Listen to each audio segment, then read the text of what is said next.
जरा रखिए, क्या आप जानते हैं कि क़यामत के दिन नमाज, रोज़ा और हज के बाद सबसे वज़नी चीज़ अच्छे अखलाक होंगे। ये कहानी है एक ऐसे शख्स की जिसके पास दौलत भी थी, इज़्ज़त भी थी, मगर दिलों में जगह नहीं थी। एक शहर में एक शख्स रहता था, नाम था हमजा। हमजा नमाज का पाबंद था, रोज़ा भी रखता था, सिदका भी देता था, मगर उसके लहजे में सख्ती थी, बात में तलखी थी और बर्ताव में गुरूर। दुकान पर गाहक आते तो वो बात बात पर डांट देता, घर में बच्चे बात करते तो झड़क देता, और अगर कोई गलती हो जाती तो माफ करने के बजाय सलील कर देता। लोग कहते इबादत तो बहुत है मगर अखलाक में कमी है। एक दिन हमजा मस्जिद में बैठा था, जमा का खतबा हो रहा था।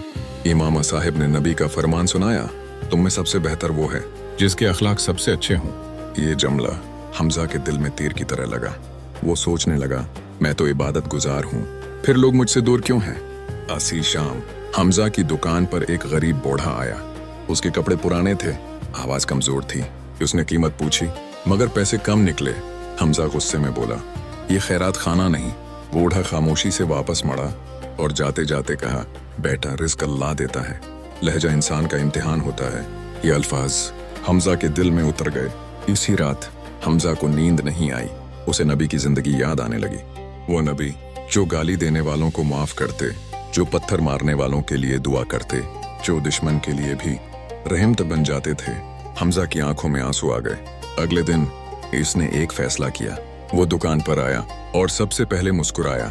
जो गाहक सख्त लहजे में बोला, उसे नरमी से जवाब दिया। एक मजदूर से गलती हो गई तो उसे माफ कर दिया। लोग हैरान थे। घर में भी तब्दीली आई। बच्चों को प्यार से समझाया, बीवी की बात सुनी और शुक्र अदा करना सीखा।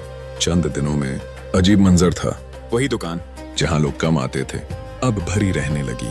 वही घर जहां तलखी थी अब सुकून आ गया। एक दिन वही बूढ़ा दोबारा आया। हमजा ने एहतराम से बुठाया, चाय पिलाई और सामान कम कीमत में दे दिया। बूढ़े ने दुआ दी, बेटा अल्लाह तुम्हें वो दे जो सिर्फ अच्छे अखलाक वालों को मिलता है। हमजा को समझ आ गया था, इबादत हमें अल्लाह से जोड़ती है मगर अखलाक हमें इंसानों से जोड़ते हैं, और जो इंसानों के दिल जीत लेता है अल्लाह इससे राजी हो जाता है। याद रखिए, अच्छे अखलाक का कोई मामूली चीज नहीं, ये वो इबादत है जो हर वक्त की जा सकती है। मुस्कुराहट, माफी, नरमी, बर्दाश्त, ये सब सदका हैं।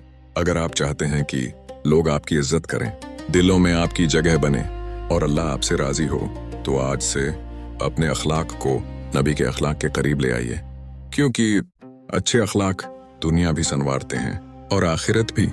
मजीद अगर आप चाहते हैं इस तरह की स्टोरी में बनाओ तो अब कमेंट ज़रूर करें और चैनल को लाइक और सब्सक्राइब करें।